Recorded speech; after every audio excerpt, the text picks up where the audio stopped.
Greetings and salutations. Welcome to Ref the District. I'm Nathan Perry. That's the Stoner, and this is episode 132. Stoner's going to tell me probably after the fact if my voice sounds a little underwater, as I've got the music playing underneath us here today on episode 132. We, of course, stream live every Wednesday right here on YouTube, Facebook, and Twitter. You can catch us on your favorite audio platforms right after that. In fact, there may be more and more places that you can catch us as the future brings great things to those who put good into the world. And I think we put a lot of good into the world, Stoner. And one of those good things that came back to us was our new partnership with the Believe Network. Believe Network, man, they're the number one sports or the number one content provider. I forgot the exact phrasing because I don't have it up, but they are the number one content provider in the world. They have like over 500 shows, 800 guests, 800 hosts, and they reach like 40 million people. So they're a huge network. Absolutely. For those maybe not familiar with Believe Network, Anthony Armstrong, who we had on recently, does their Commander specific pod. Of course, we'll be in addition to that, and we're always going to cover kind of those DC sports. We do focus primarily on the Commanders because the biggest game in town, especially with all the good things coming to them with Josh Harris. So we appreciate believing in us, and so we're looking forward to this partnership here. Thanks, Trout, for the congratulations here. And that is actually a great lead-in into today's warm-up topic, which is that it's been drama-free with Josh Harris, really. Like, we've had a lot of good things coming, and it seems like, and Logan Paulson actually talked about this recently on air. There's not this, like, negativity. The cloud is gone.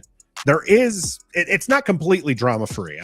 We have had one incident with Jamin Davis and him potentially having to serve, some not insignificant number of time in jail. But outside of that, Stoner, I really don't think there's anything negative. I mean, we're getting articles right now about how DC wants the stadium. How about Virginia wants the stadium? Maryland wants the stadium. We are 6 months removed from when none of them wanted the Washington Commanders to be there. And now they're all fighting over themselves to get this spot. Yep. This is a different era for us. How does that make you feel? Yeah, it is definitely a different era, and it's just not one of those things where you're just kind of saying it and hoping that it comes to fruition, speaking it into existence. It's not one of those. It is a different era. There is no black cloud hanging over this team. For years and years, it was they're cursed because of the name. Okay, they changed the name. Oh, well, it's never going to get better as long as Dan Snyder's the owner. Okay, Dan Snyder's no longer the owner. So all of that ill will, the curse, just the stigma, the black cloud, whatever you want to call it, it's all gone. It's all gone, and it's like a fresh start, and it's a honeymoon period. Make no mistake, there's going to be a time where that marriage is going to run into some issues. But right now, it's a honeymoon period, and we should enjoy it. We should be happy that we don't have all that stuff hanging over us. And then with the training camp, that really helped too. The way they redid the stands. Yeah, excellent job by Jason Wright and I heard they put $2 million into that. That wasn't just some, that's those stands look pretty fancy. Those stands, I really wish I wish I was back in the area to be able to experience it all. Next week. Stoner gets to go next week. And if Trev's good, he's going to be going next week. And that's exciting because I want to get some firsthand experience. If you've been there, if you're one of our listeners and you've been there, please chime in. We've got lots of people here already chiming in. Nicole, Trout, hey, Scotty in the house as well. Aunt Jay, Josh Kirby, thanks for the congratulations. Joshua talking about how there is more and more media at practices, and there's more and more national media kind of paying attention as well. Sure. And it's kind of all good things. They're national media is excited about Eric Bieniemy being here and what he can bring to this offense. Yep. We're having Up with Kate, right? Adams, who was there at training camp today, and she's talking to people, and she's a believer in Sam Howell, calling him the Wolf, which is obligatory You gotta do Howell it. there. But when was the last time? I know it's been a while. But when was the last time there's been this much good spirit? And it I have an answer that's going to be a bit surprising, but I want to hear your answer. And of course, I want to hear your answer in the comment section as well.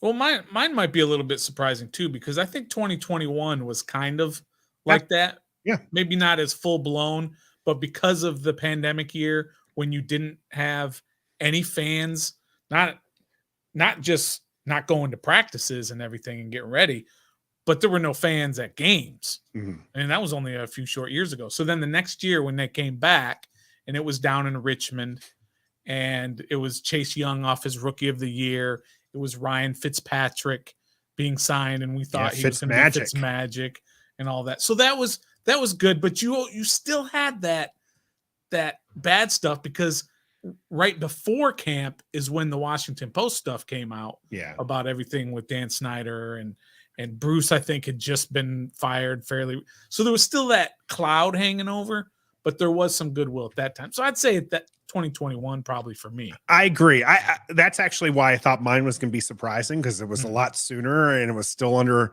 Dan Snyder, and there wasn't really a lot on the field to necessarily be excited about, because Ryan Fitzpatrick, while could be exciting, that's a bridge QB.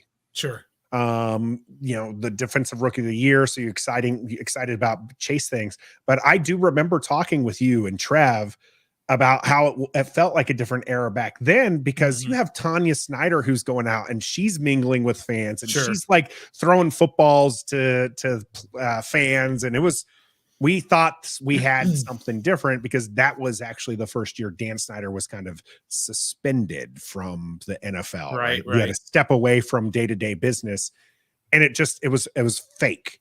How does this one, Stoner, then feel different from 2021? Yeah. And it's just that we were talking about with Dan out, we just don't have that black cloud of everything that he brought. Sure, Tanya had taken over, but again, it was that whole investigation, and it was Dan was toxic, and sure, they were doing something about it with Jason Wright. We met Jason Wright at camp that year, and Julie Donaldson and Tanya Snyder and all that. Yeah, some really good hires in 2021. Right. They were making moves in the right direction, so you felt that. But this year it's a restart. It's almost like an expansion franchise that we got here. It kind of feels like that, because the energy is like, it's like, oh my gosh, we have a team again. Well, you had a team last year. Not really, because we couldn't really enjoy what the organization was. So this is like an expansion franchise, and that's kind of the whole feel, because you have hope. We always talk about it. Yeah. We have hope that these new owners are going to do what's necessary off the field to take care of the guys so that they can perform on the field, which makes us all happy. Yeah. Well, we're going to have to circle back to that franchise comment in the cool down. So I want to come back to that franchise comment in the cool down, because that's an interesting note there. TJ is saying in the chat, 2012 was a time that felt different. Gus saying differently there. He's going to go back all the way to 2004 when Papa Joe came back. Yep. Sure. Joe Gibbs 2.0. Huge. Lots of excitement around that. Gus is also disagreeing, because no one knew RG3 was going to be quite that success. But I will disagree with Gus in the sense that 2012 did feel different, because Washington made that gamble. They moved up to 2. They got this exciting young player. And even if 2012 didn't turn into this just magical year, with RG3, it did turn into a magical year, but there was a lot of buzz, because you get this young player. You think that you have your franchise quarterback. When you take a QB at number 2, you think you're set for a decade. And then he turned into, that 1-year wonder player that he was, just that it was so exciting to see him in 2012. And I was deployed, which it was very exciting to watch it from Afghanistan. But I think both of those are good answers. Yeah, Joe Gibbs 2.0 is a solid answer. RG3 was a solid answer as well. It'd be interesting to see how this one feels different from those 5 years from now. So we'll have to see and revisit this idea and how this era has kind of started. And there is a lot of hope.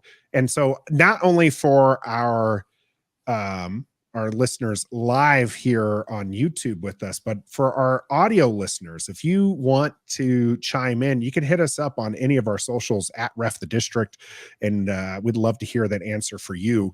Moving to the drama that did happen. Yes, Stoner. I got to ask the people in the chat here who are watching, is Nathan going in and out, or am I going in and out? Because like you're frozen and you sound like a robot. But I don't know if that's just to me or I was about to say, because no one, it seems smooth to me. Okay. I think you might be smooth now. Okay. We're going to continue on. Yeah. Part. Yeah. TJ saying neither. You're okay. Maybe it's just Stoner. Yeah. Just Stoner. Way to break the flow of the show here, Stoner. Let's move to what drama is. All I hear is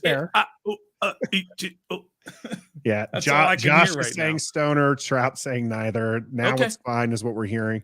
We do appreciate that. We have a code phrase that we normally use, which is burgundy and gold when there's something that goes on. So there's a little insider trading action for you. If you ever hear us go burgundy and gold, or you see EP in the chat say burgundy and gold, it's usually someone's got a mic issue that they got to fix. So in this case, everything's good now, by the way. Everything is good. I'm sorry I derailed everything. Go ahead. It's all right.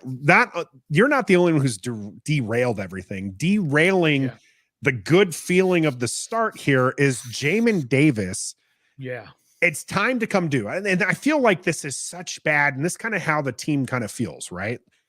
Is being a fan of this team feels is you get something good happening and then something hits you in the face. And it's not something like immediate. This is something from a year plus ago that now is just coming to, we're having to pay the piper here, or rather Jamin Davis is, as he was caught going 114 in a 45, a pedestrian zone. And he tried to plead out of this. There was an agreement between his defense attorney, and the attorney prosecution for 8 days, no more than 8 days in jail. The judge denied it. That's right. There's some history, Stoner. Why don't you give us that? Yeah, in 2021, I believe it was like December 20th, somewhere around there. I don't have the exact date. In 2021, and he got busted for driving like 84 in a 45. It's 89 in a 45. They reduced it. They reduced it to an 84 so that he wouldn't be hit so hard with the penalties. Just a few days later, 3 or 4 days later, he was driving home with Benjamin St. Just in one car, and in another car behind him was DeShazer Everett and DeShazer's girlfriend. They had an accident behind him, and DeShazer Everett unfortunately lost his girlfriend in a traffic accident, and the reason was speed. Nothing else. There were no drugs. There was no alcohol. It was just plain speed. They were driving too fast for the conditions. So that's number 2 incident that happened to him. Then just 3 months later, in March of 2022, was this incident, going 114 and 45. This is a pattern of behavior now. This is not something to where he just did one time and you say, fix it. This is fix it the first time. No. Lose a life close to you. No. And then you're doing it again. And that's why the judge says, we're not having this plea deal, because he's shown a pattern of behavior. Yeah, too lenient. 8 days was too lenient. So he's going to get hit pretty hard. I think he's going to get a month in jail, not a month like of community service. Sure. We're talking like a month in jail. He's going to get. It will be interesting to see that. I don't think he's going to get hit with the max, which is 12 months. But you bring up the DeShazer Everett, which DeShazer was going 90 miles per hour in a 45 is what the police had reported Mhm. before hitting several trees and rolling the car. He got himself injured. His girlfriend, Olivia Peters, died from that incident. So, Right. and this is the one that, like, that's got to be the wake up call. But- Like, I get it. The 3 days prior, he's speeding, he gets caught, but he got off with a warning, Mhm. right? He gets off and he thinks, like, okay, and he's young. And when we were all young, we thought we were invincible. Mhm. 3 days later, that's proven to be fatal. Right. And it wasn't a situation, Nathan, to where it was, something that happened to a teammate. It wasn't just that. He was there. He was part of that group that was traveling home from dinner that night. So it's not like, okay, when you have like the Montez Sweat situation, his brother was murdered, and you say, that's bad. I feel terrible for Montez and his family, but you weren't there, so you're not quite as connected. Jamin Davis was there when that happened to DeShazer. That should scare you straight. And not just that, but 114 in a 45 is absurd. It's an absurd speed. Yeah. And you should be jailed just on that alone. I don't disagree that it's an absurd speed, but to me, what makes the whole situation absolutely just asinine and ludicrous is the fact that it's not 45 on a back road. Mhm. This was in an area. This was like a crowded area. There's again pedestrians that potentially were around. We don't know the exact situation. We can't tell you that it was a crowded street. We're not going to go into these crazy details. We don't even know. We know that this was an area where pedestrians could be. Mhm. And he's going this kind of speed. And that to me is what just makes this ludicrous. At 1 p.m. Yeah.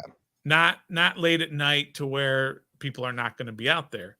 But like you said, in this area where people are known to be in the middle of the day.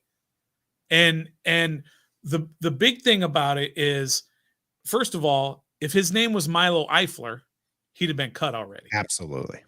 But because he's Jamin Davis and he's a first round pick and he's Ron Rivera's first ever pick, and you remember why Ron really liked him? Thank you for bringing this up. He's the poster boy for a Ron pick. This is a kid who's got a quality background, military parents. He's supposed to be just good through and through, not somebody you have to buttoned up. Not you don't have to worry about him off the field, and on the field he's going to produce. Right. That was all we ever heard about Jamin Davis.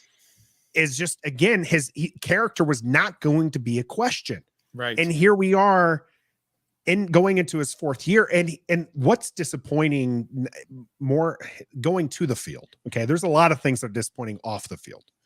Because reckless driving is just, again, it's very dangerous and it could be fatal, as DeShazer Everett found out with his girlfriend, Olivia Peters. What's disappointing for Jamin on the field is this is a guy who kind of struggled his rookie year, started to get on track his second year, and you were expecting again to start making even more strides as he gets along here. And now, as Gus Bus put in the chat, if he has a Pro Bowl year, which is probably unlikely, what are you doing with this 5th year option? Is this something you're taking? The linebacker position is being devalued. Right. You got this guy here who potentially serving some amount of jail time this year, whether or not before the season or after the season, he's going to end up spending jail time. Yes. I just don't see any way that he gets around that. So, well, he's not going to get a 5th year option. Even if he has a Pro Bowl year and he fixes everything off the field. I mean, linebackers just don't get it. We looked at last year's potential 5th year option folks, linebackers from 3+ years ago who were drafted, and not a single one of them were given the 5th year option, the first round linebackers that were selected. So he's not going to either, even if he turns into a Pro Bowler.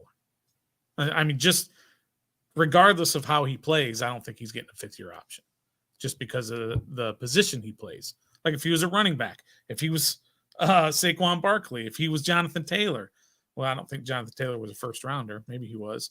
But they're just not giving out fifth-year options to linebackers and running backs, period. No. They're just not doing it. Yeah, you can definitely get them a lot cheaper these days than what they are. So that is it's an interesting to think about. I want to get away from the negativity, though. Sure, absolutely. Did need to mention there that this has been brought to you by the Don't Sleep Energy. Head out to dontsleepenergy.com. Use the code RefTheDistrict. Get yourself 10% off your entire order. Great sugar-free or sugar if you want that. Energy drinks. They also have some amazing gear that you can get. That logo is absolutely sweet. So again, dontsleepenergy.com. Use the code RefTheDistrict. Get yourself 10% off. When we get to the game, we are fired up about the camp. Yes, EB is also fired up. Yes, yelling at refs, players. I mean, if you were in his zone, you were getting yelled at. All that's coming up here in the game. Stick with us. The game is brought to you by Pacers Running Stores. Pacers has 5 stores in Northern Virginia and DC. For the best running footwear, apparel, and gear, just stop by or schedule a virtual fitting with the best running experts in the business. Pacers Running exists to help as many people as possible through running. For every run, it's Pacers Running. There has been just so much excitement from camp, and we're seeing these snippets from people's social media feeds. We're seeing national media come and talk to the players. We're seeing our own players talk, and we're seeing just so much good so far in camp. What has been your favorite thing that you have seen, Stoner? I'll be completely transparent. The best part of camp so far has just been the fans.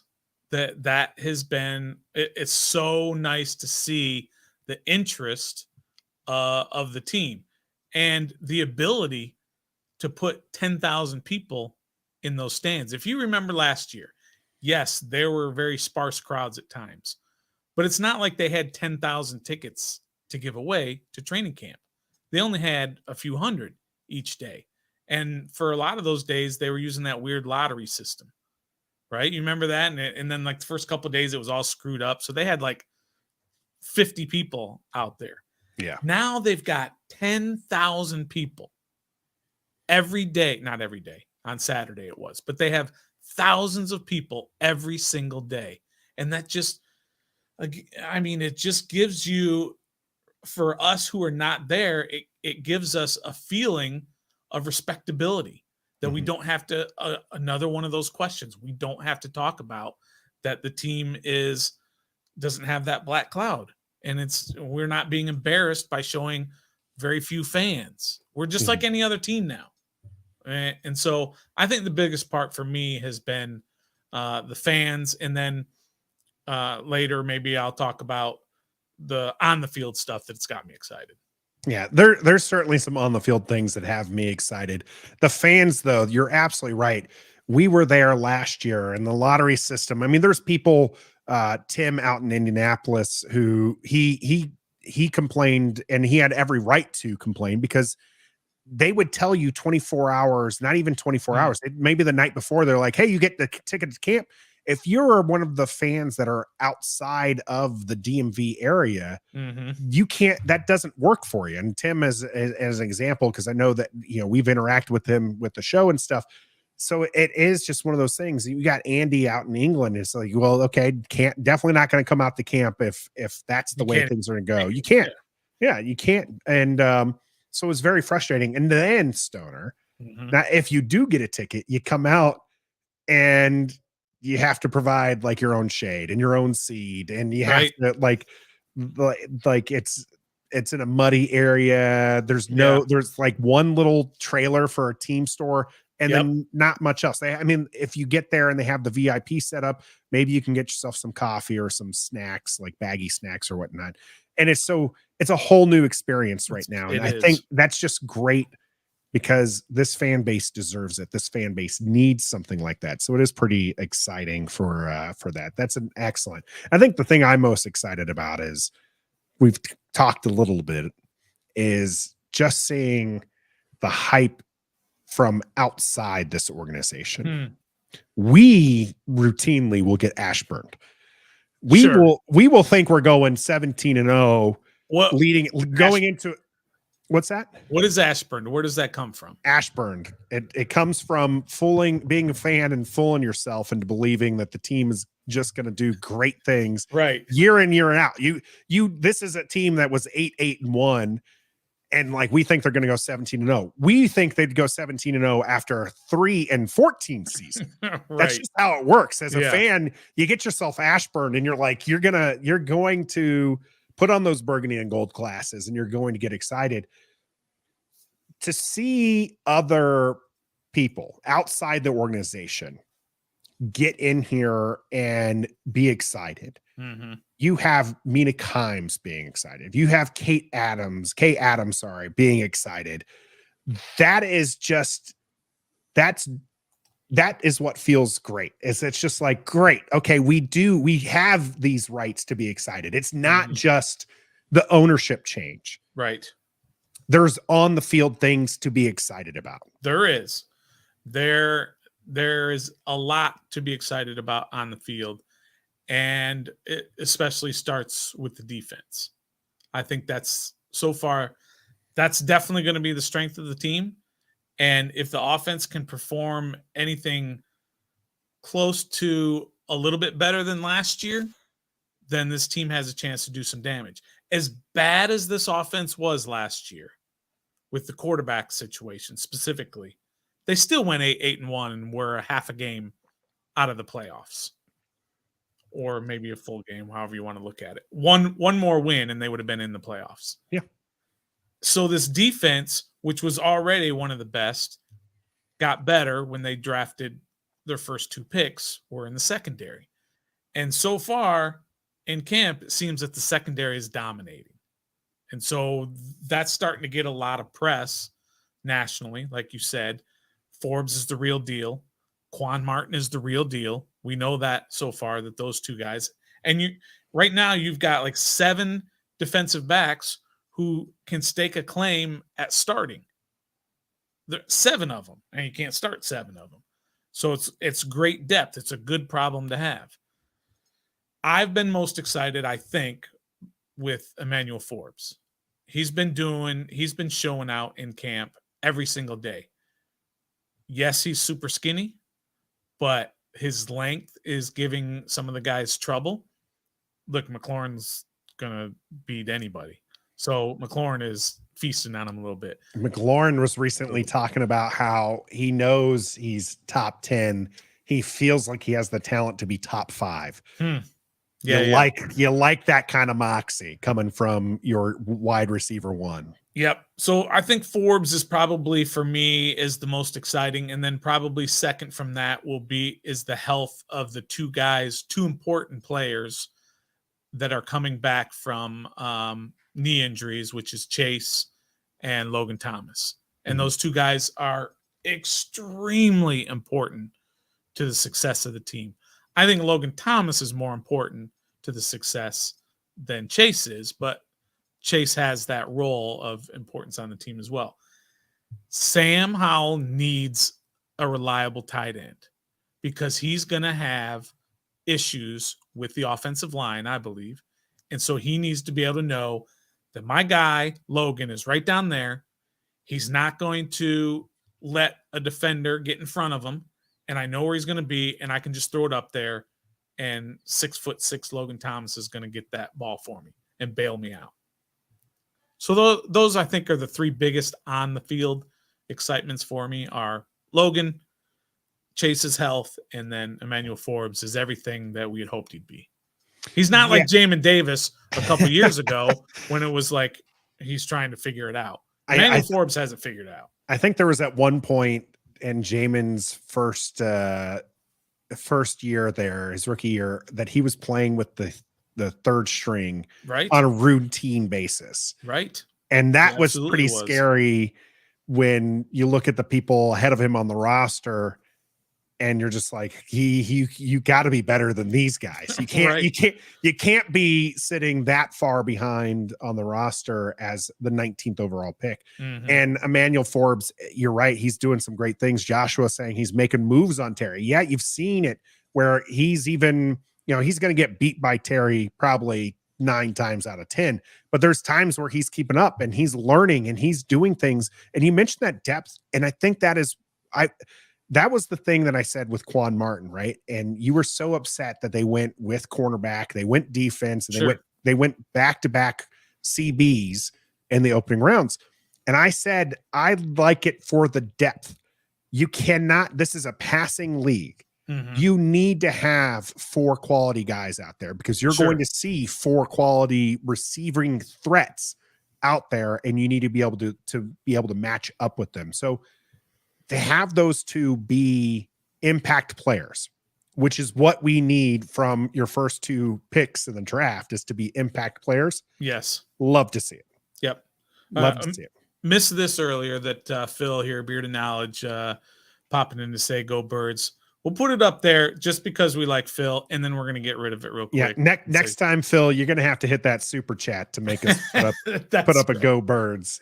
We are obligated to put up a super chat. If you pay us money, we'll put up your you'll put up your thing there. But no more of that shenanigans. But thanks, Phil, for dropping by. Yeah, we like Phil, here during the live chat.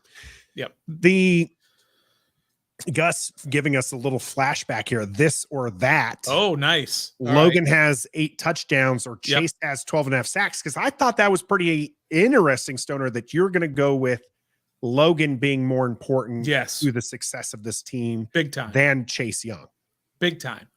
Because the defense without Chase last year, did he play 3 or 4 games? Played at the the end? last 3 games. Yeah. Without Chase, they were a top 5 defense.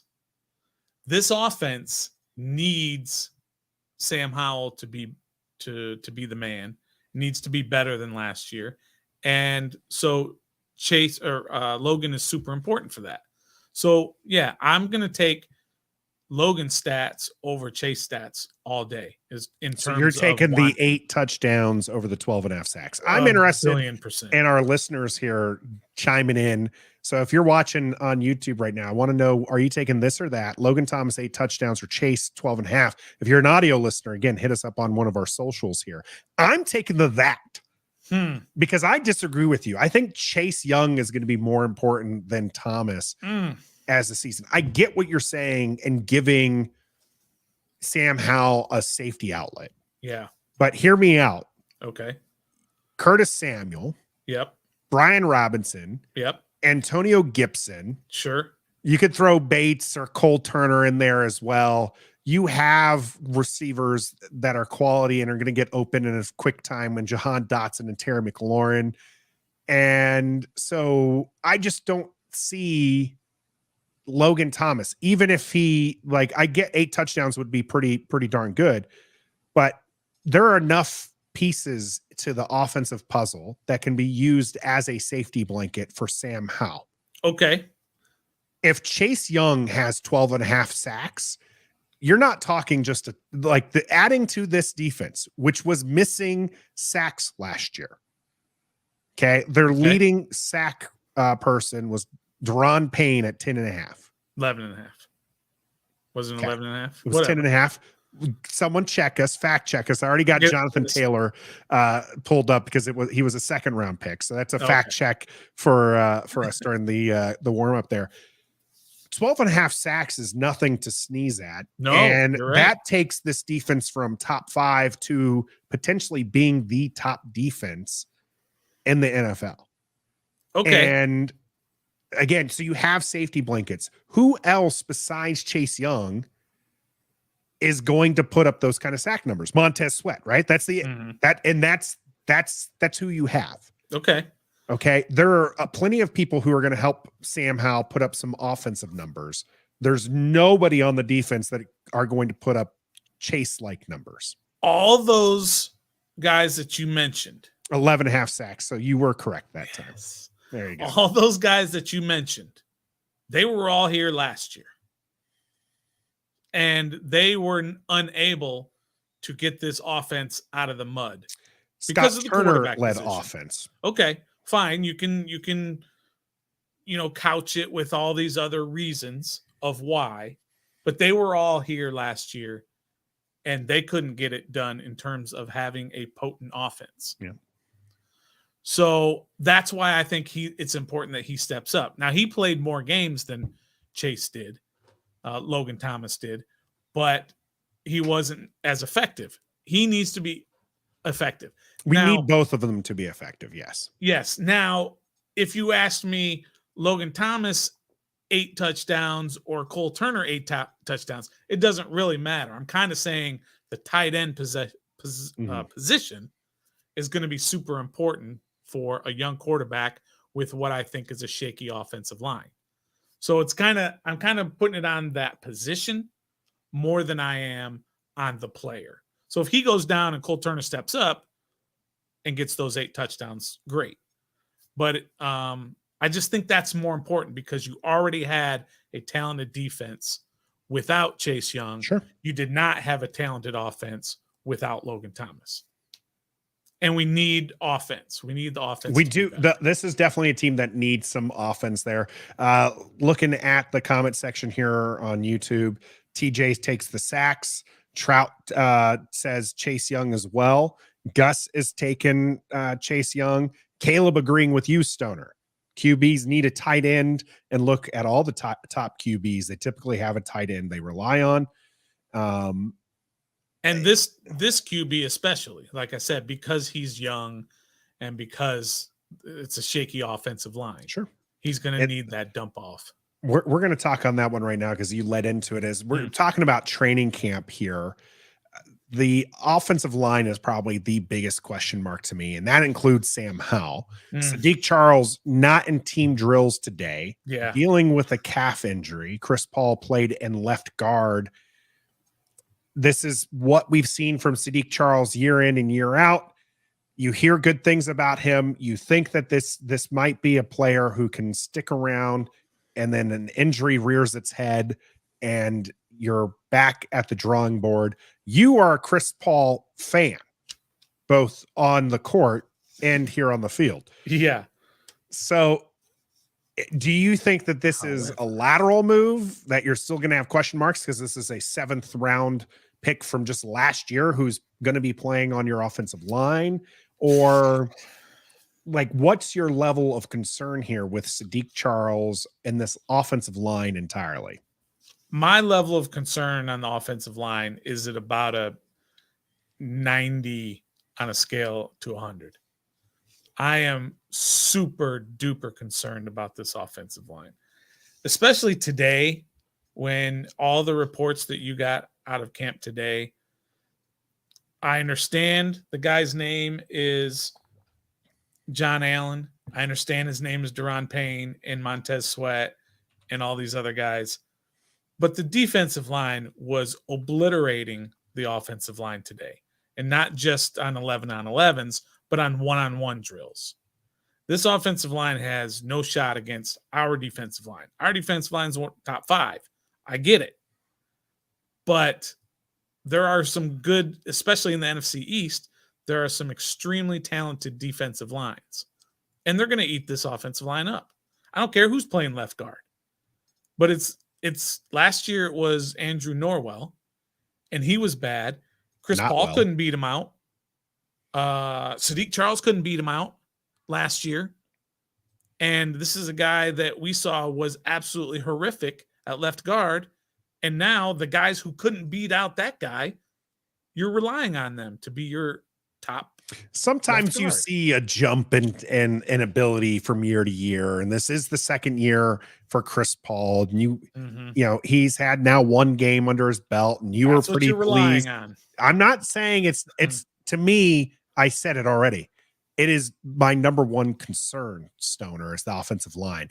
Yeah, Sam Howell could potentially be a great quarterback, but if he has a David Carr like rookie season and gets sacked 76 times, we'll never see nailed that number, by the way. I have it up. That's why. Oh, okay. if he's under pressure the whole time, you're never going to see that potential. Yeah, and that's right. You might see a glimpse of it here or there, but he's going to get so shell shocked. It was Jason Campbell's another great example where Jason Campbell, he held on the ball probably a little too long, and his throwing motion was even longer. But he just never had time. There were some offensive lines that he played behind that it was just constantly, he was getting having this barrage. And you're right. There's 6 times in the season, we're guaranteed to go up against what should be a top 10 defensive line or defensive unit there just within our own division. Just in the division. We don't even know really what those, Denver's or Buffalo, what those D lines are going to be like. Charles Leno is serviceable. I know a lot of people don't like him as the left tackle. He's league average. I'm not trying to say he's great. I just said he's serviceable. Some people will take some umbrage with that. But he is. He's milk toast. You take it or leave it. Then you have left guard that is questionable. Nick Gates, so far in camp, you've heard about him snapping the ball high. And by the way, Stromberg had that trouble today. Stromberg has that trouble. Stromberg is your 3rd round pick this year, and everybody's telling us he's not going to play. He's a top 100 pick, Stoner, and he's not even going to see the field. Right.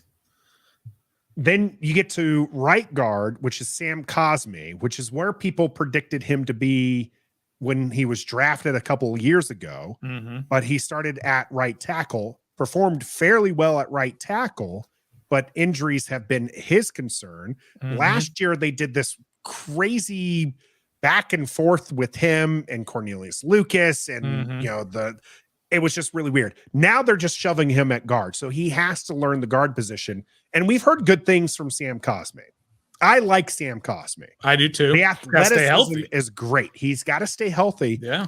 But he's also trying to learn. There was a report from camp today, Stoner, that Montez Sweat and Deron Payne did a maneuver that completely put him and Nick Gates just in complete disarray. And you have on their butts. Yeah. And you have Montez Sweat and Deron Payne just absolutely dancing after this whole move because they're like, yeah, it worked. They get to try that in the game now because they just put 2 linemen on their behinds.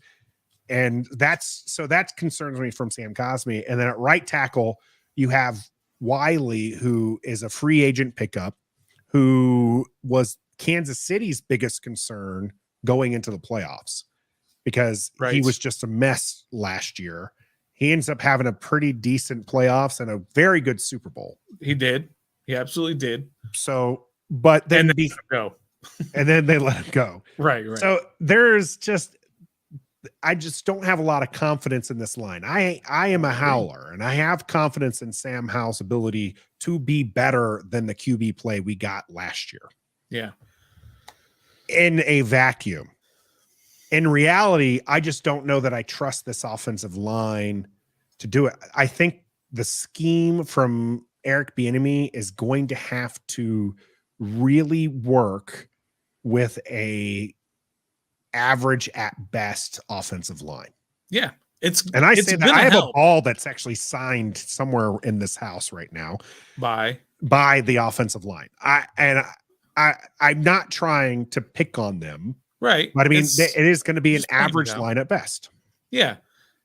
I mean, all those points are super valid, and hopefully Bieniemy's schemes and his coaching will help this offensive line and help this offense to overcome those shortcomings, because there's definitely issues up and down that offensive line. And it's not one of those to where they brought in a bunch of guys and you're like, well, hopefully they can gel. This is not a concern about these guys gelling.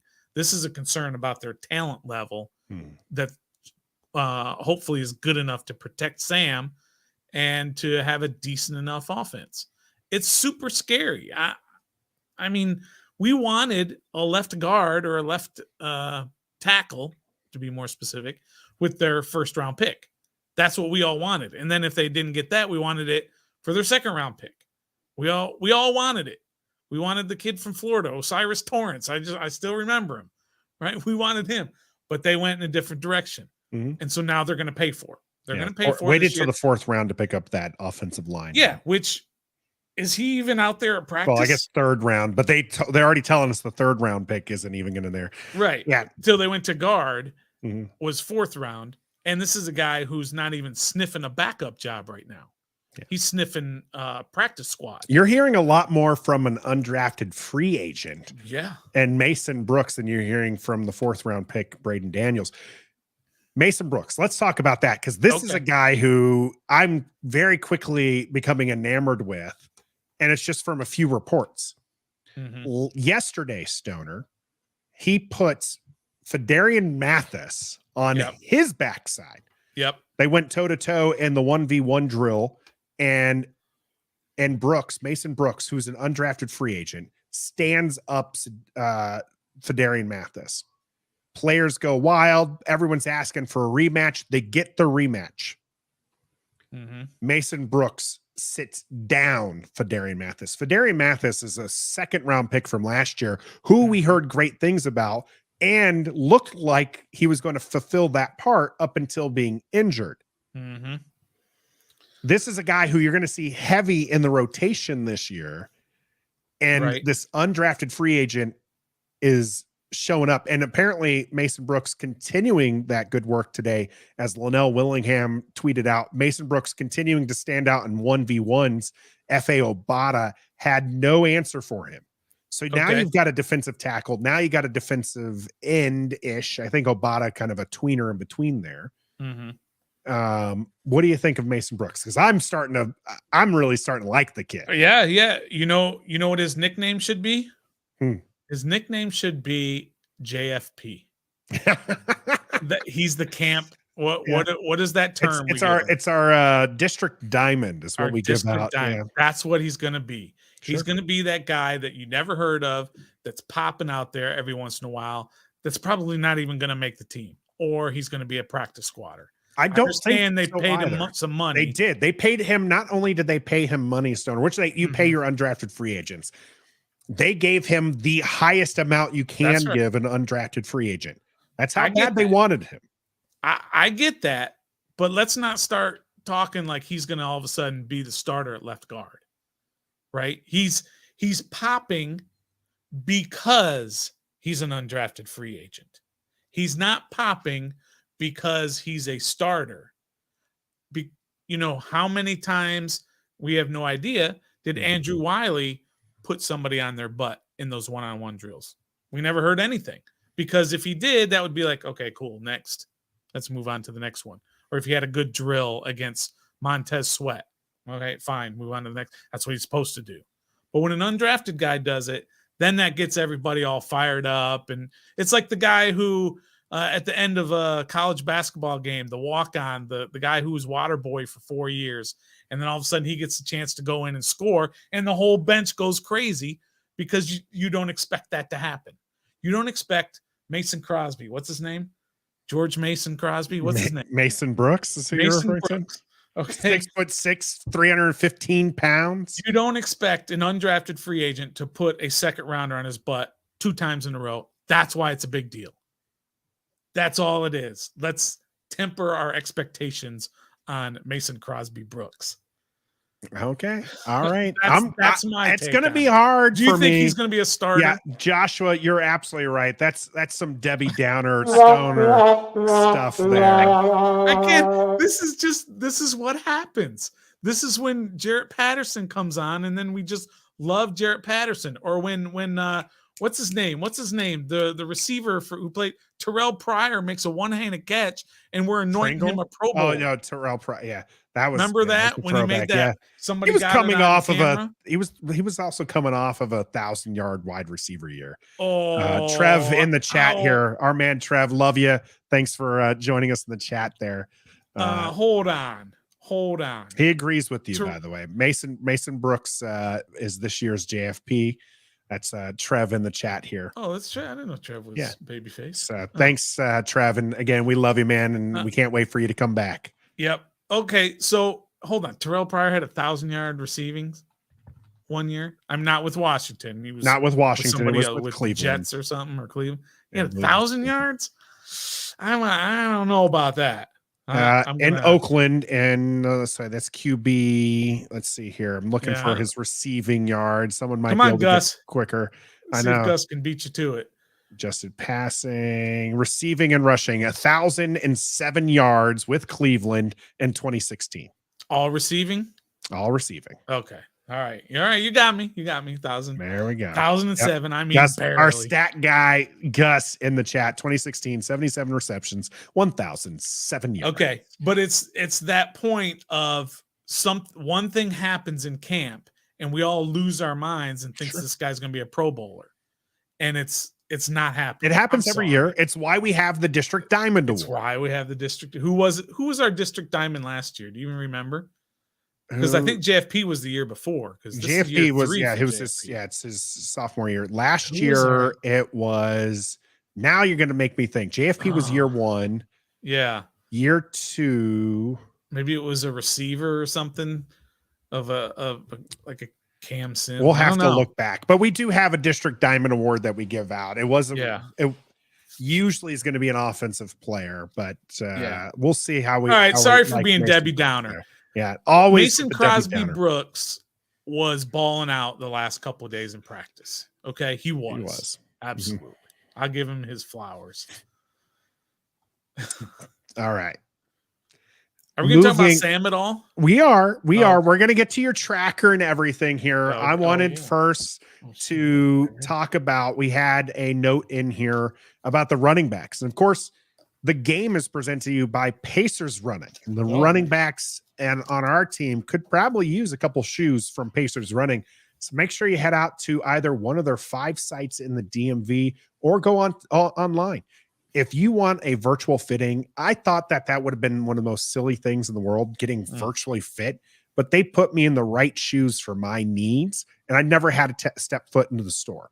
Yep. But if so, you don't have to either. Make sure you head out to Pacers Running. Get into our running backs here, Stoner. When we're talking about this offensive line, maybe Mason Brooks isn't the answer. Maybe Chris Paul isn't the answer. Tight end blocking and backfield protection with the running backs are going to matter. Yep. We are starting to hear a little bit more about Gibson being a third down back and doing more of that pass protection. You have John Bates, who you consider a tackle plus. Right. And maybe Logan Thomas is healthy enough. He is a decent blocker. I wouldn't go to say he's an above average blocker. Cole Turner needs to work on his blocking that we saw from last year. How important, is that for this offensive line to have these? We've seen some of the Montez Sweat was getting angry yesterday, I believe it was, because he was getting chipped. They were sending tight ends after him. They were sending running backs, and they were just, this is still early on in practice. And it's just like, hey, what are you doing here? Like you might want to use those offensive talents as offense, but what if they do some of those mass protection? We start seeing more 12 personnel with 2 tight ends out there to kind of help with the pass blocking. Yeah, the beauty of that, if they do those mass protections, is you do have receivers on the outside who can get open, and you do have a quarterback who can deliver the ball. We saw that last year in Dallas on a couple of plays where they did have max protection and only sent 2 guys out. And I remember on one particular play that it was just Jahan and Terry, and everybody, and I mean everybody else, was blocking. And Sam had a great pocket, and he stepped up and he threw a perfect pass because he knew Terry was going to be open, and Terry was. And by the way, Jahan was too on the other side. He would have been able to get it as well. But you can't do that all the time, obviously. And if teams begin to pick up on that, then they'll just double the outside receivers. But yeah, they're going to have, that's where Eric Bieniemy comes in. That's where his talent as an offensive schemer comes into play, to where he understands what he needs to do in order to make this offense work. But yeah, those guys are going to be super important. Those running backs chipping and staying into block and all that. Those guys are going to be hugely important this year.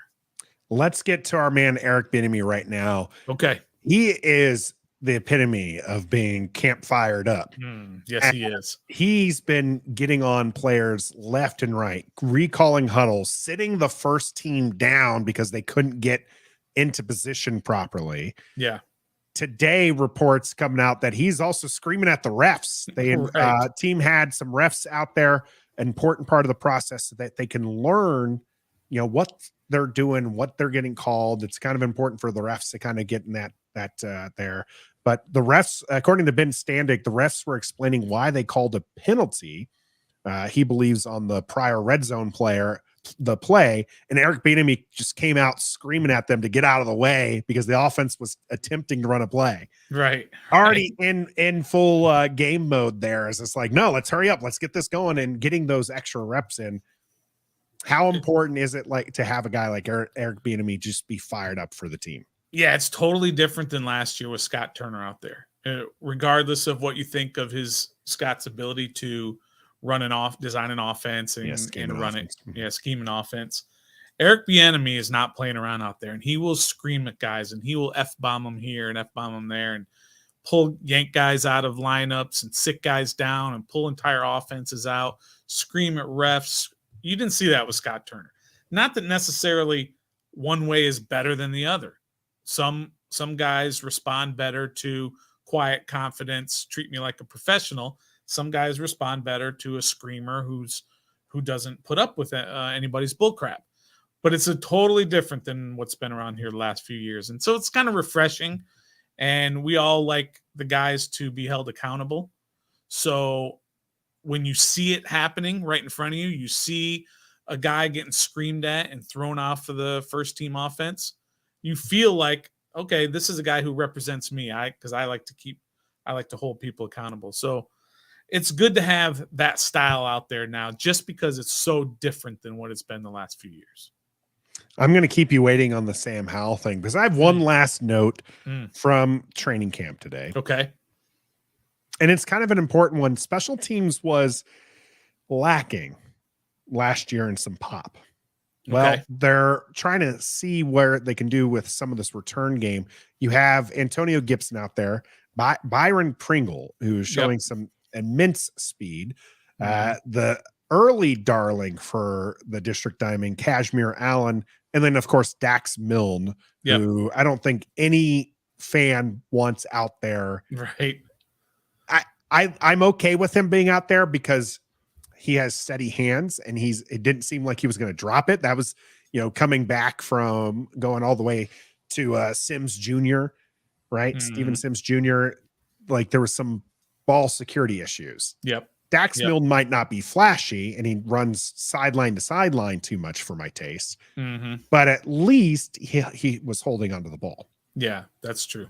What do you think of seeing some of these in return games? The reports, by the way, Stoner, also that Jahan Dotson and Antonio Gibson both were looking at fielding punts as well. Yeah. Yeah, they're trying everything because that has been an issue the last couple of years. And I thought Dax Milne was fine. He's not explosive, and he's not going to when he put his foot in the grass and went forward, you had that was a win. You had some really good. Yes, it was a win. You had some really good gains. Yeah. The problem was too often his processing was catch to not drop the ball. Again, perfectly fine with that. But then he would do this: go left, go right, go left again, and it's just like you're no longer in college. You're not outrunning anybody, Dax. Right, right, Dax. You might be fast enough to steal Wilson's girl, but you're not fast enough to get past the gunners at an NFL level. Yeah, that's true. And these other guys, they have more talent, more ability, but they just don't have the experience. And plus, I mean, personally, I don't want Jahan Dotson back there fielding punts. I don't know how good Gibson can do it. We know he can return kicks. He's fine. But punts is a completely different animal. But I don't want Jahan Dotson back. I think he's too valuable to have out there. But I don't know, anybody who can just get something. We haven't had that sort of dangerous returner in a while. And there's not that many around anymore anyway. But it is, I would like to see like a Kashmir Allen make the team just as a returner or as a seventh receiver. Over Pringle? Or Pringle. Yeah. Or Pringle. I'm just saying one of those guys whose specialty is returning. Sure. And then be the seventh receiver rather than have a seventh receiver, which is Dax Milne, back there catching punts. You know what I mean? I want that specialist who can be a seventh receiver rather than a seventh receiver just returning punts because you don't have anybody else. Do you know the answer to TJ's question here? When was the last kick return touchdown? He's joking saying Brian Mitchell. It's actually kick return or punt return or any kick return. We're going to go with kickoff return because that's the one that I have. I think Steven Sims had one, didn't he? Not Steven the most Sims Jr.? recent one. Oh, not the most recent one. Gus more is recent than that. Sims. Curtis Samuel's Allison's guess. Samuel. Is it? What year was it? Can you give me that? No, that's what you're supposed to tell me. That's the answer. When was the last win? Not who. When? Oh, well, I have no idea. I thought you wanted to know who. If I give you the year, would you be able to guess the player? I'd be able to try to guess the player. 2021. I'll even tell you the game. It was the Atlanta Falcons in 2021. Oh, I remember. Wait, I remember him running. Washington it was the won, start of the second half. It was the start of the second half. It was the opening to the second half. It's what pulled Washington ahead. They missed the extra point, but they took the lead 19-17 to open up the third. Dang it! Who was that?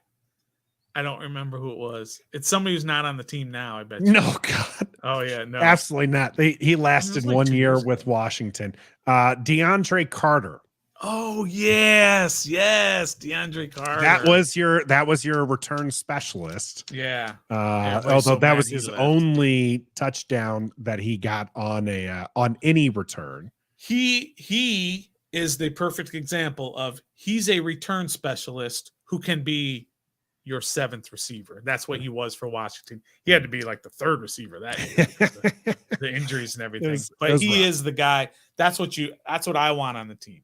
I want a return specialist rather than a receiver that they just throw back there. Yeah. So Kashmir Allen might make the team just because of that, or Byron Pringle. I think Byron Pringle makes his team, period.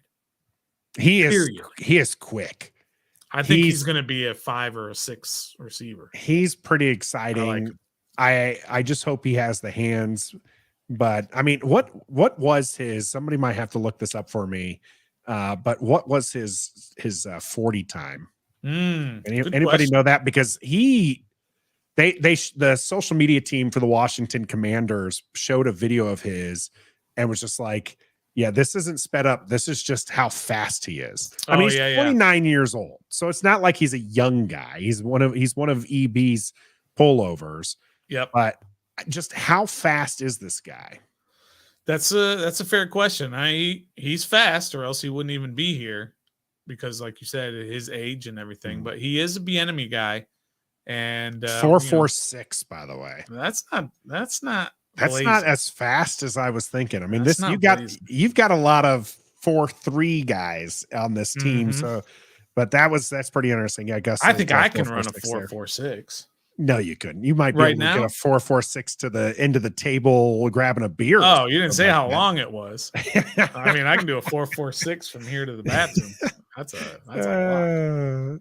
Goodness gracious. Yeah. All right. I've held off long enough. All right. You have Nicole asking and screaming in the comment section right now for us to get to Sam Howell. All right. Let's start this off with the tracker. Okay. Bust out the tracker. We're going back to the old school tracker here. In fact, I'm going to give Stoner the full thing here. And I'm going. Well, now we can't hear you. You should be able to hear me now.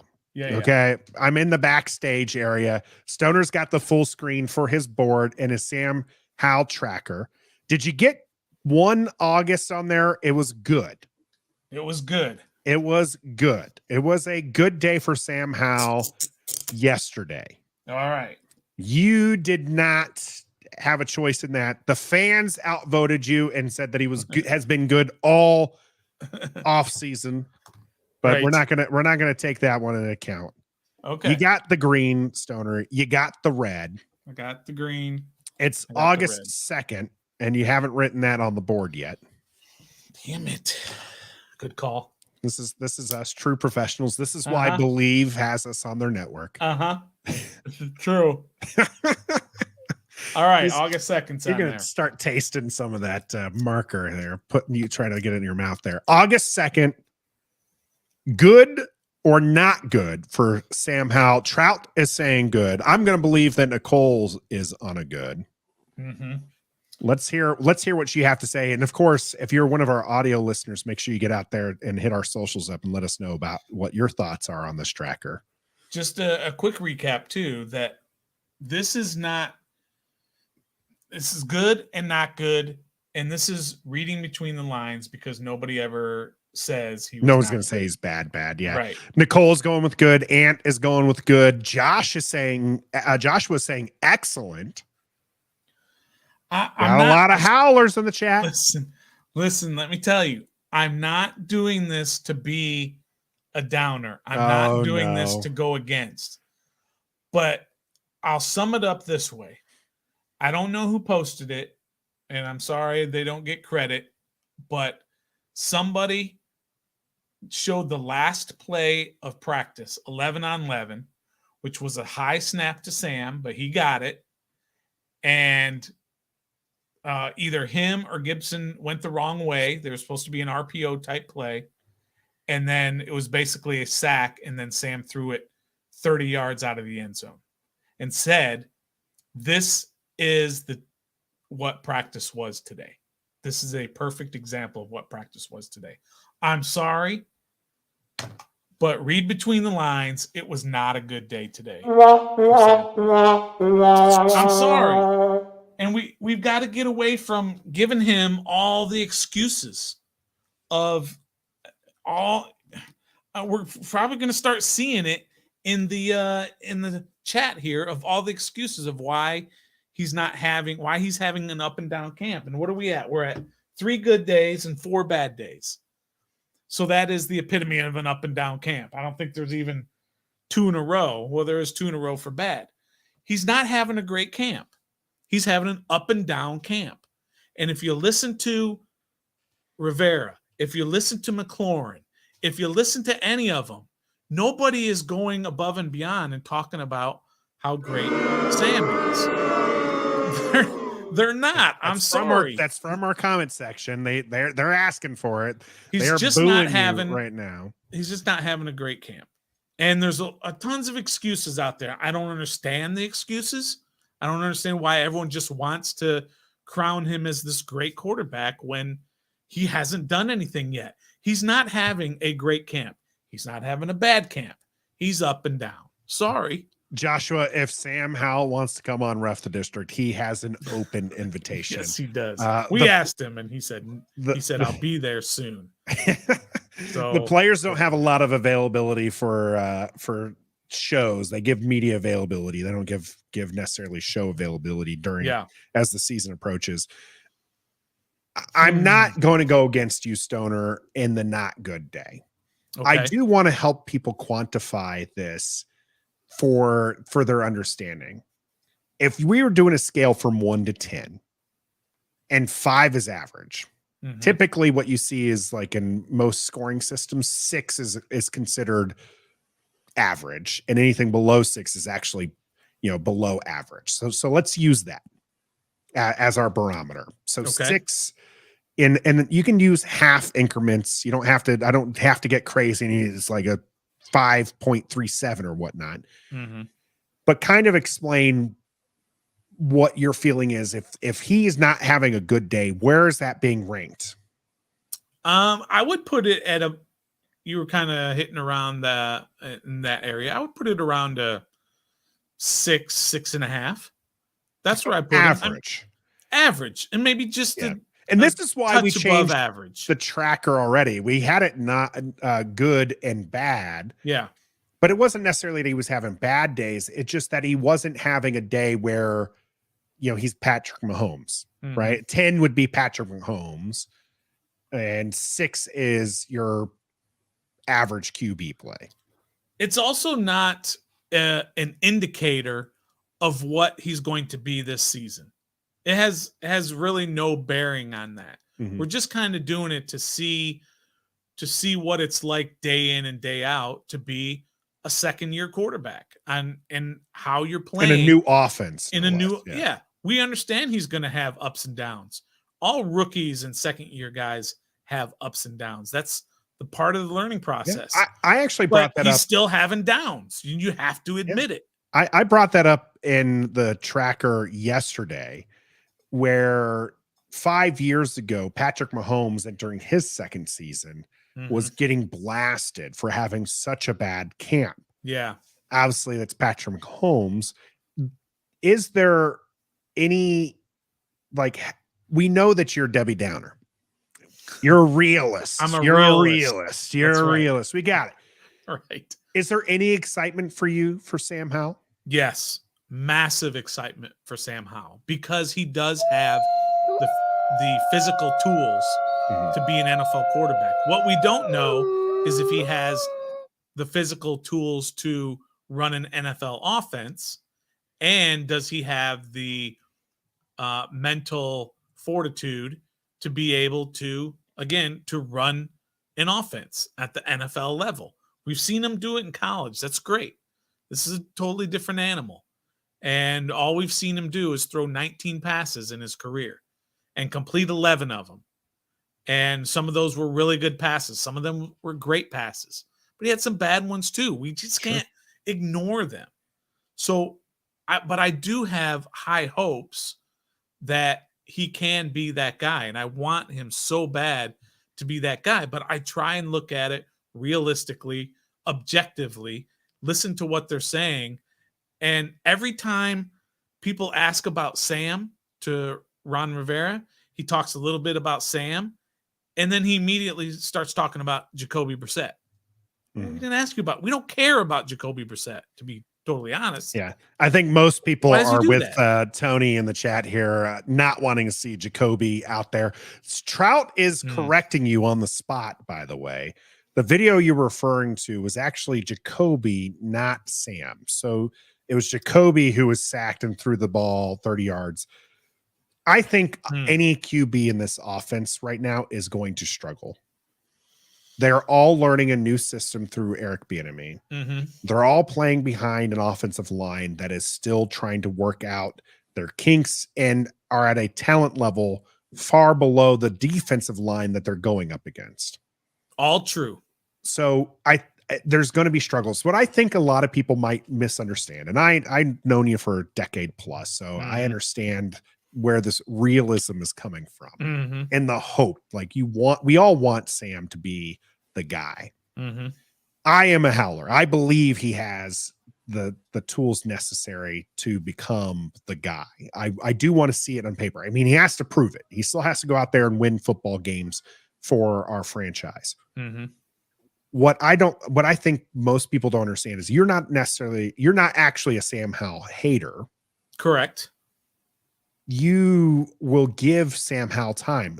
You're not going to be calling for Jacoby Brissett 3 games in if Sam Howell's not performing well. You're going to give him time to perform. You are definitely not reading that correctly. You're going to pull him the moment he has a bad game.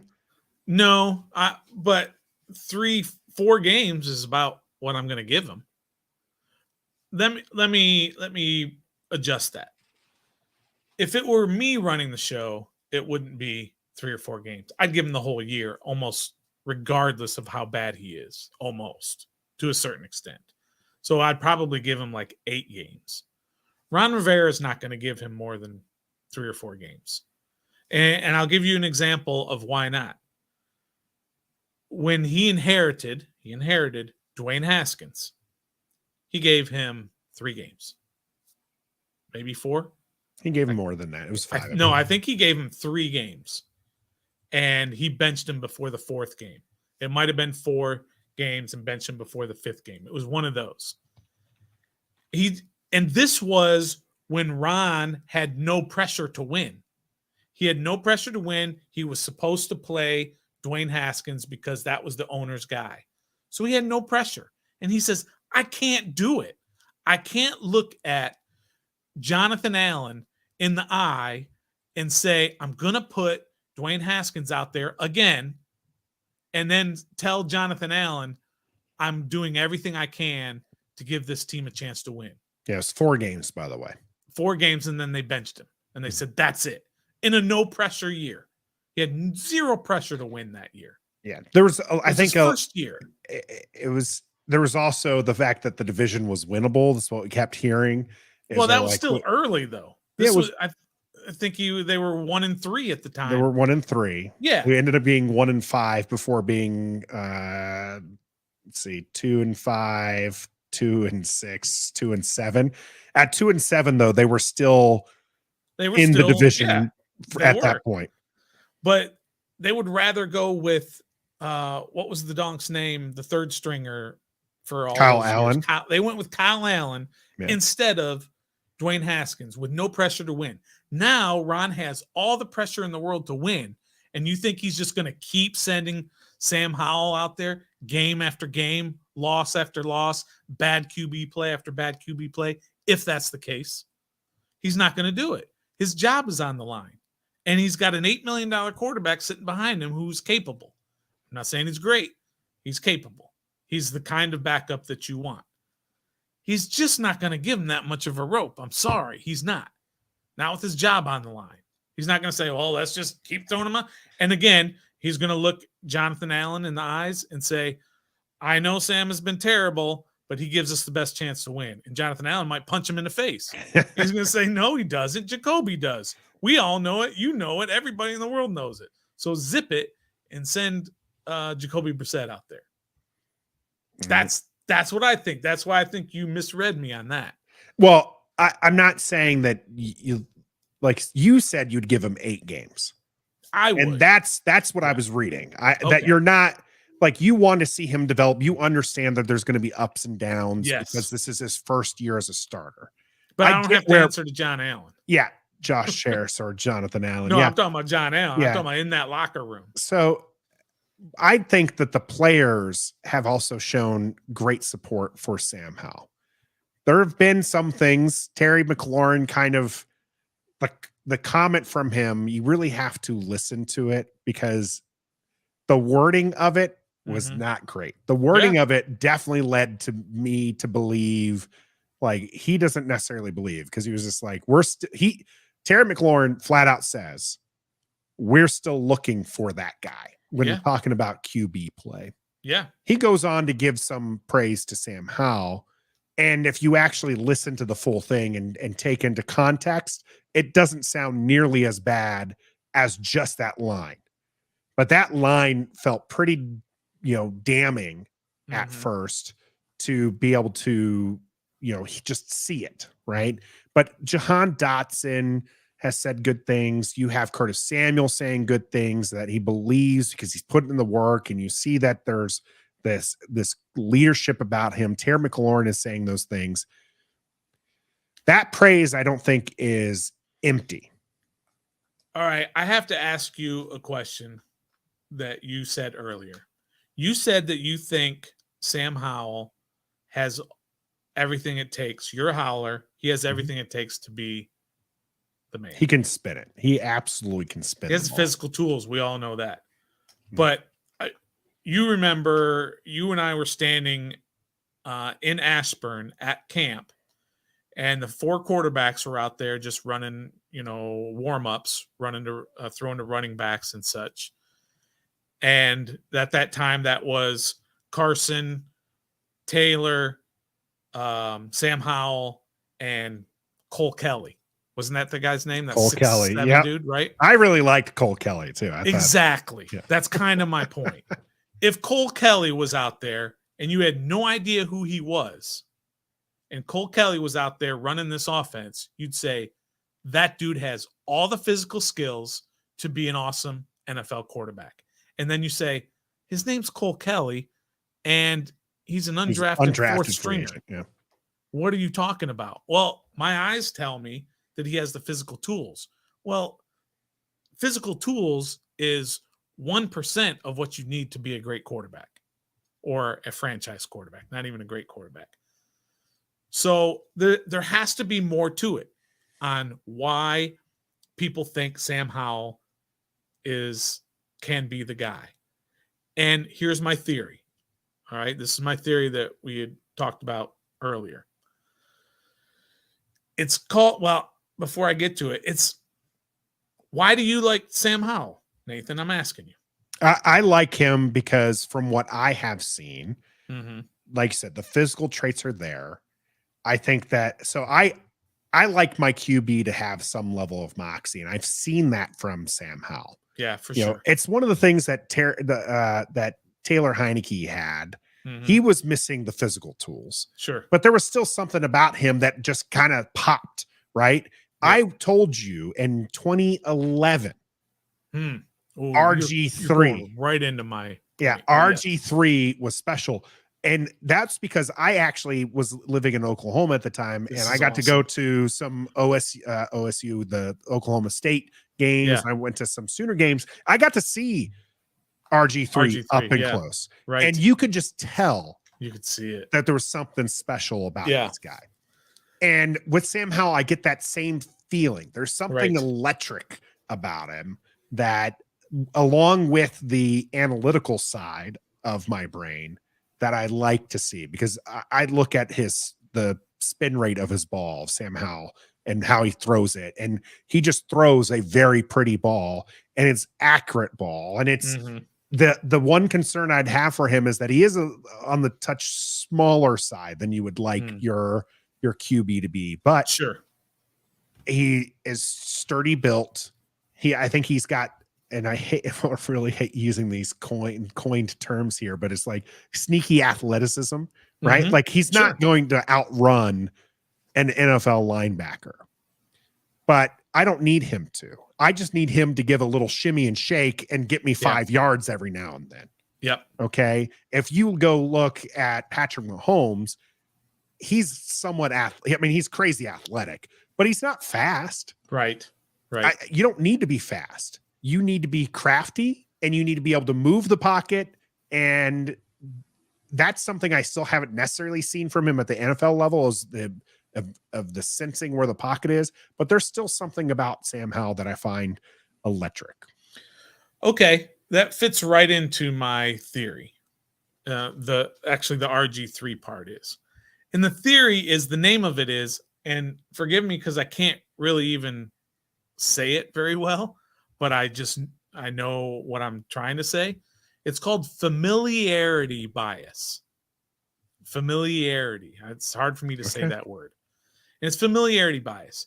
And what it is people like what they know, what they've seen, what they've heard. Sometimes, and the familiarity can come from a bunch of different areas. It can be that a certain player played at their high school, or played at their rival high school, or just in their state in high school, or maybe in college they went to their school, or they went to a rival school or a conference that their school plays in, or they went and saw him play at one game, i.e. RG3 against Oklahoma State. And it's then when it gets to the NFL level, you think they can be great because you're aware of them. You're familiar with them. And that's where I think the Sam Howell bias comes in, the familiarity, because they heard about him being a potential number one pick after his sophomore year when he wasn't eligible to be drafted.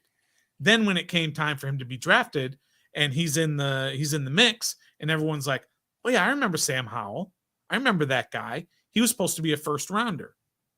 And then he falls all the way to the 5th round. And so now everybody wants to be able to say, I knew Sam Howell when he was a sophomore in college. I was aware of him. You do have a lot of Carolina fans that are Right. also fans of Washington. But I will always go, and this happens in all sports, in Mhm. all levels, the familiarity bias.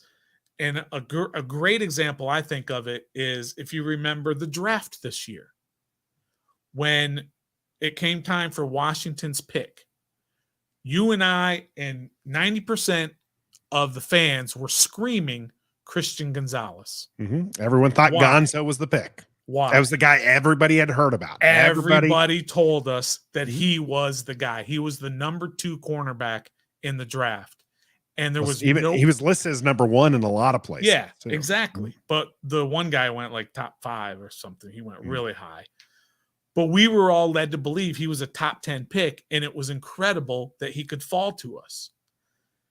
And then we didn't pick him, and we took Forbes. And we were all like, what?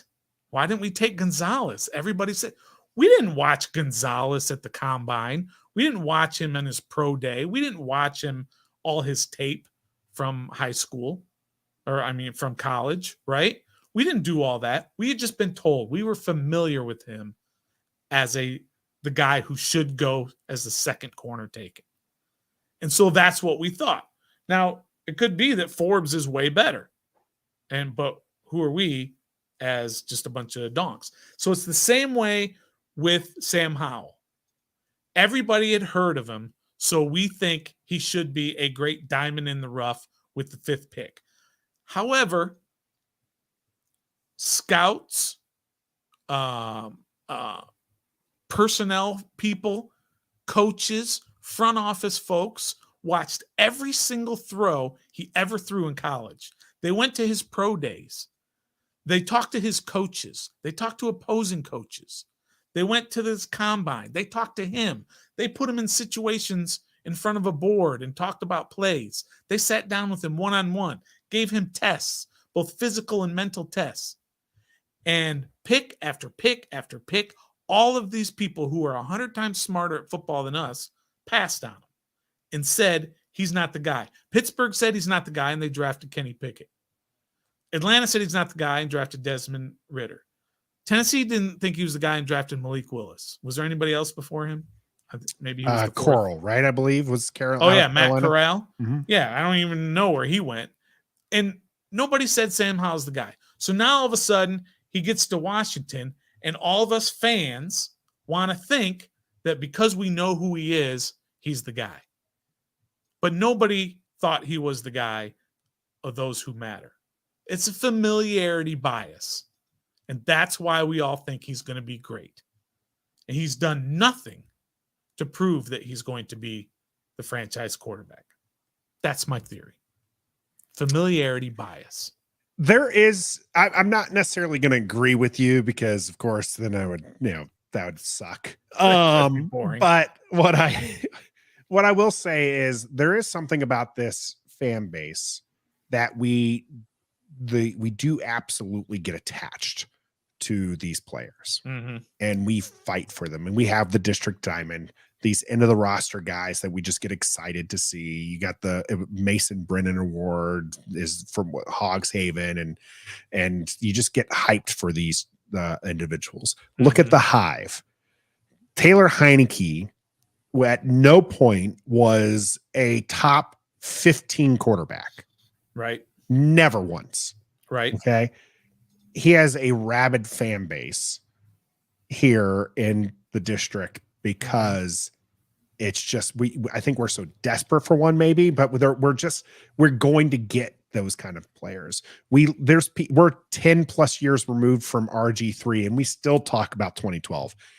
We kind of glance over Kirk Cousins, although there are people who really love Cousins and still talk about him, but now we're attached to Sam Howell. And I am a Howler. I did like him coming out of college. He was one of the ones that I rated fairly highly. I do agree with you in a sense that he fell to the 5th with a very good reason. He wasn't the 1st, the 2nd, the 3rd, the 4th QB taken. Right. And there's a reason for that. And I think there's also a reason why he sat so long behind horrible QB play and Carson Wentz in Taylor Heineke. Mm-hmm. Then he wasn't given a chance until the season was over. And there was even probably some trust issues there where he's only given 19 chances. We talked about it prior to that Dallas game, where you want to see him throw the ball as much as possible. It's a meaningless game for you. Yep. If you win and he throws 50 times, great. If you lose and he throws 50 times, you at least have 50 examples on whether or not he can be the guy for you next year, or do you need to draft somebody in the upcoming NFL draft? And they didn't do that. They did 19 plays. He had one horrific play. He had a couple drops. I would say 3 special throws that I can think off the top of my head. Probably more than that, but 3 off the top of my head. The one to Terry, actually, I'm going to go with 4 off the top of my head now. He has the one to Terry where Terry had to speed up. He has the one to the back shoulder of Jahan where Jahan had to like whip around, grab it, but it took him to the outside, gained some extra yards. You have the original the first touchdown to Terry McLaurin, which was thrown on time in front. Like it was just a perfect throw. Terry has the speed, makes it to the end zone. You have the other one across the middle to Jahan Dotson, which was just a laser in front of him. And like, just amazing. Those are 4 throws off the top of my head out of the 11 completions that he made that were just throws that you're like, this guy can do this for a season. We need to see a full season of him. Yeah. And I hope so. But I could be wrong. And you kind of mentioned you mentioned Kirk Cousins. Some people like him and some didn't. I liked him. Why do you think I liked him? Familiarity, because that's your shtick right now. Because he's a Michigan State guy. True. And I knew him from the time he was a freshman at Michigan State. And so I was familiar with him. So I watched him a lot more than I watched Ben Roethlisberger. I'm just trying to throw somebody out there who I would – or Dak Prescott, who was at Mississippi State. I didn't see one college game that Dak Prescott, who was picked in the 4th round and nobody ever even gave a care about. And Kirk Cousins, who was in the 4th round as well. But I knew all about Kirk Cousins. So I was like, I think Kirk Cousins is going to be good because I watched him. And if you asked me about Dak, I'd be like, I don't know nothing about Dak. I never even heard of the guy until somebody drafted him, till the Cowboys drafted him. But it's that kind of thing that we tend to choose guys, or we tend to root for guys, or we tend to believe in guys because we're more familiar with them than we are with other guys. And that's all. And that's why I think a lot of people like Sam Howell, because they had heard of him, thinking that he would have been a 1st-round draft pick the year before if he had been eligible. But he wasn't. And draft status does matter. I'm sorry. It does matter, especially when we're talking about quarterbacks in the late rounds. Yes, there's Tom Brady. Yes, there is Tony Romo. Yes, there's Kurt Warner. And that's about it in the last 40 years. It's a much, much shorter list when you get that way. Guys, scouts don't miss on late round quarterbacks. They don't. Very rarely miss. Yeah. You can't say that they never miss if you just give us 3 examples. That's right. I will say this. Draft matters the first year. At this point, I really wish most people would drop that. He's a 5th round rookie, because he's not a rookie. He's a 2nd-year pro. Yes, he was taken in the 5th round.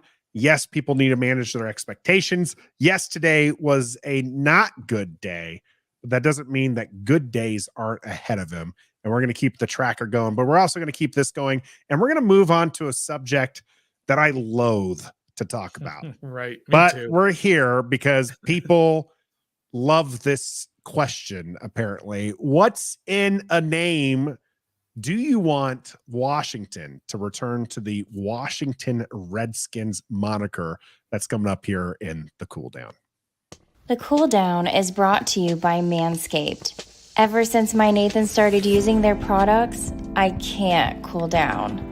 Fellas, trust me. Go to Manscaped right now and get 20% off and free shipping by using the code REF. Your ladies will appreciate you. Now back to Trev, Stoner, and my Manscaped man, Nathan. For whatever reason, Stoner, people keep circling back to the name change. You have the junkies giving out a poll. You have a change.org that's got, I think, 30,000 signatures on it. And there's a not so quiet group of people who want this name to return. None of them, by the way, are FedEx or Pepsi or any of the other sponsors. Right. This is very much a groundswell from the individuals. I'm going to ask the question. Okay. And we'll see if we can get some answers here in the chat. And of course, if you're an audio listener, hit us up because we're interested in hearing from you as well. Do you want Washington to return to the Redskins? Yes or no? Just answer that question. You're asking me now? I'm asking you as well. Oh, okay. I'm asking everybody. Yes. Do I want them to? If it's feasible, yes, absolutely. 100%. Okay. I would love to be the Redskins. Brian is pro Redskins. Yeah. Gus is pro Redskins. Graham says no.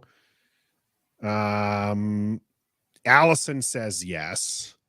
Metaphor, if it happens, then that's amazing. Great, but I don't need it. I'll be fine with the Commanders. Fair. Fence sitting a little bit there, Metaphor. Rick, if we would have played completely trash against Dallas, I would understand your concern. That's back to the Sam Howell thing. Frost is saying yes. Code Talker saying no to the Redskins. Doug is saying yes. VP is saying absolutely. Rick saying no. Clifton saying yes. Now I answered this, by the way. You answered the poll? I answered the Junkies poll. I said no. I love the Redskins. I grew up on the Redskins. I'm on air in Germany and a morning radio talk show defending the name Redskins on the American Forces Network. And it's not like I dislike the name. Okay. It's not that I personally have a problem with the name. Okay. I feel like if we return to the name, we return to a lot of the troubles and we take away from what we're trying to become. I'm not a fan of the Commanders moniker. We all know this. Yeah. I can care less what they're called. And when it comes down to care less. I could not care less. Yeah, correct. Absolutely. Yeah. It's not, I hate the subject. I hated it as we had to talk about it all throughout the name change process. People had their votes. I liked the legends that you came up with. I thought that one was pretty fun. Yeah, I like that one. You hoist a Lombardi and you wear burgundy and gold and you're my team, the DC team that I grew up loving to watch with Joe Gibbs, Riggo, and Darryl Green. But but you're not answering the question. I said no. I don't. No, that's but not you returning are for the Redskins. You're saying that you don't want it. Yeah, I think that there would be far too much drama associated with it, and that's why I don't want it. That's why I don't want it. That's my answer. Gus is asking me if the NFL proved to go back to the Redskins, would I be against it? I would not be against it. Right. That's kind of a different question. That's a different question.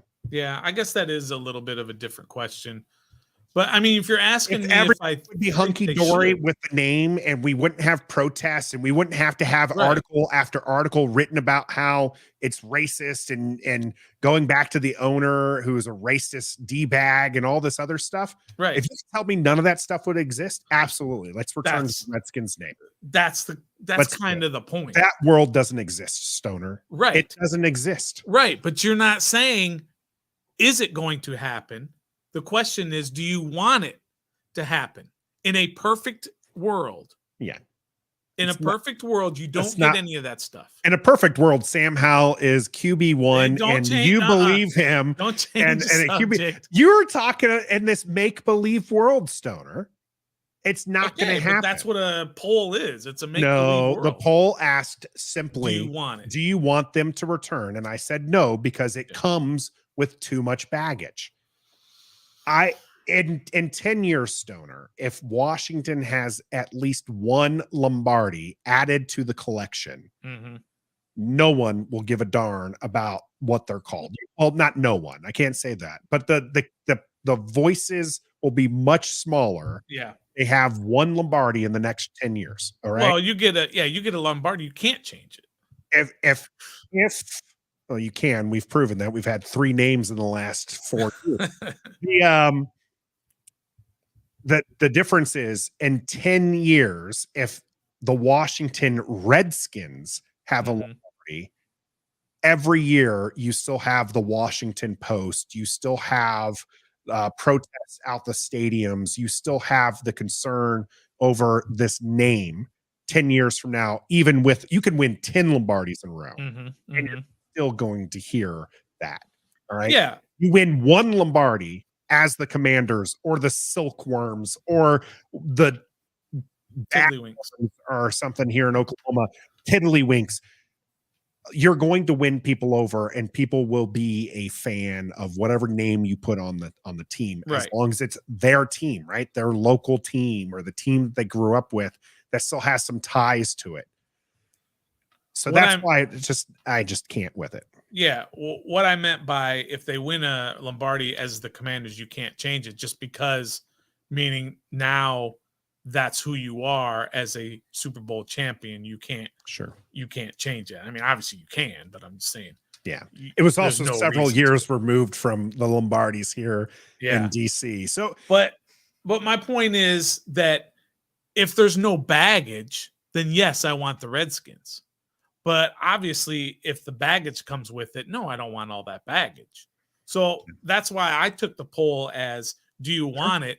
Yes, in a perfect world, that's what I want it to be. But I know it's not going to be a perfect world. So if you say, but you still have to deal with everything that comes with it, then I would obviously say no. Yeah. VP saying the same thing. Remove the baggage, then your answer is yes. Yeah. You can't account for every scenario out there. Stick with what you want to happen. I want a Lombardi. I don't care what it's called. I've through and through have been that. That's been my line ever since the name had been removed from Redskins. I understand why they changed it.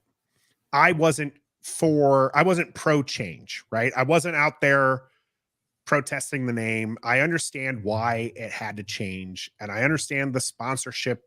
It was a big part of it. Dan Snyder being so disliked was a big part of it. I said during the name change, I said the one thing I think is the most unfortunate aspect of this, and this is one of the reasons why I would say yes, bring back the name, is part of all those protests, the counter to those protests, the counter to those articles being written, and all the negative publicity that the name brought was that the organization was putting money into Native communities. Maybe not as much as they should have. Right. Maybe there was some shenanigans that was a bad taste there. But I said, this is one step further to removing a part of our history from not franchise history, American history, away from the public eye. I want it, and that's why I was pro continuing some sort of tie to Native Americans and continuing to do that good work. But as soon as you change the name, Dan Snyder is not incentivized to, and I hate that name in my mouth right now. The former guy is not incentivized to continue putting money into these Native communities. He was only doing it because it was a part of some kind of bargaining of, hey, this tribe doesn't like us and the name, can you be a tribe that likes us? I think that we should be continuing, and this is even further, not going to get into politics here, but further putting money into these communities, into our own communities.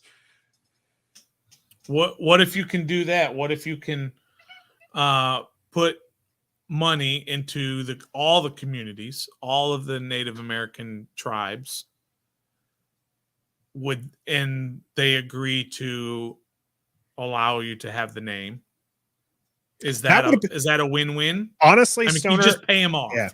Stoner, I think it would have been a better organizational move to, instead of involving the fans, is to have gotten with the tribes and to find a way to either keep the Redskins moniker or find something as an appropriate move to that they can agree upon, that you can continue having that relationship with the Native American tribes across the United States.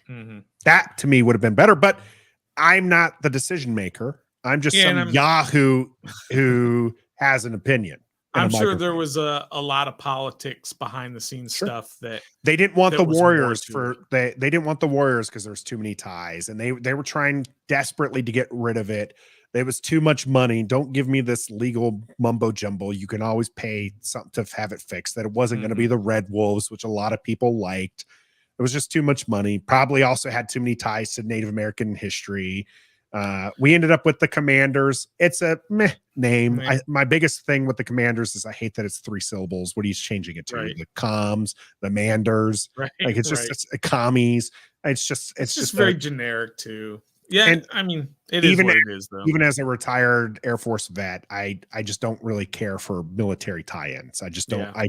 I think that honestly, a lot of people will point to the Native American tie-in as like it could be disrespectful or it's very loose based, and like all this like the money being put in those communities was bad. Like it wasn't like wasn't enough and all that. I feel the same way a lot when people have these ties to the military. Is like there's a lot of people who support with the quotation marks the military, but when it actually is rubber meeting road, boots hitting the ground type deal, you'll see who actually supports. So that's kind of my thinking on some of that thing. So the Durs is what Gus is saying. Somebody's got to come up with a better name, please. Shorten it down there. It's a divisive topic with the fans, especially. You talked about that petition.org or change.org, whatever it is. It's up to over 40,000 signatures. And as we said on our Twitter account, our X account, whatever you call it, you can get 10 million signatures. And if FedEx / Pepsi / Nike / Miller Lite / Budweiser, whatever, if the sponsors don't have a problem with the name, then it doesn't matter. Or if they have a problem with Redskins, it's not going to change. Back to Redskins. It's just not going to happen, no matter how much of a groundswell of support. Now, if that groundswell can convince these corporate sponsors to change it back to the Redskins, then they will. But they're the ones that changed it out, so it's going to be pretty difficult to do that. And I heard Mark Ein talking to Kevin Sheehan, I think it was yesterday, and Mark Ein made it very clear that, look, we've got a lot of other stuff to deal with right now. The name thing, we're just not going to worry about it right now. So let's not even worry about it. I hope, Stoner, that if they were to change the name, that I wake up one day and there's this announcement and there's all these bells and whistles and we didn't know anything about it and the name has changed. Yeah. And then we can have that topic and just talk about it and be done with it. Yeah, that's true too. Yeah, I don't want another drawn out process, please. And then tell you have all of these options and then not give you the options that you voted for or the fan base as a majority. Josh was big on the Red Tails. He's put that one in the chat a couple times. I mean, we can argue about every single name. Just name them the Legends and let's get on with it. The Legends I thought was such a strong name, but it doesn't matter. It doesn't matter. I agree that I understand this is a very emotional topic. I understand that people have these memories with the team. I have them too. My first football memory is the Washington Redskins beating the Buffalo Bills in the Super Bowl. It's the earliest memory I can think of watching football. And I remember the Buffalo Bills player slamming his helmet into the ground. All right. I vividly remember watching that with my dad. All right. that was also probably the last really good memory of Washington Redskins as they kind of went into the murky tide of mediocrity for the longest time. And then of course the former guy, Cedars, like, okay, Doug, that might work, but it's I understand it's an emotional topic. I understand why people back it. Again, you can go back to, I want to say it was probably 2013, 2014, and we'll have to see if we can't pull the American Forces Network morning radio show that I was on at the time and pull me defending the name against somebody who didn't like the name, who does have a Native American background. So I cherish the name. I have you can see some from previous videos. I have Redskins gear that I keep up. Of course. So we will only talk about it because people are talking about it. But I think it's pretty clear, at least for the two of us, we don't really care what the name is. But as long as people are talking about it, we're going to have to talk about it, because that's what people are talking about. Yep. And we will promise to continue talking about the subjects you like. Of course, if you ever hit that super chat button, that can get us to change topics in a hurry. But you don't have to do that to support us. You can just hit that like button, subscribe to the channel here on YouTube. And importantly, every listen counts. We are now part of the Believe Network, and our audio has always been out there, but show them how much you appreciate and download or listen, put it on in the background, and just give us one more listen count for the Believe Network. Show them that you believe in us as they believe in us, and we believe in you that support. And Stoner, looks like you have one more thing to say. Yeah, just on our audio listens, on our podcast, our audio podcasts, we are putting our daily Commanders update on our audio podcast as well. So if you don't get a chance to catch it on YouTube, which is every Monday, Tuesday, Thursday, and Friday, you can catch it on the run, on your podcast, whatever podcast platform you use. Yep. So those matter, even if you just set it to auto download and you don't listen to it. I mean, you could listen to it wherever you go, but that's important too. Show us some love. And of course, you can catch us tomorrow at 7:30 with that daily Commanders update, Friday as well. But until next time, familiarity bias. Be a fan.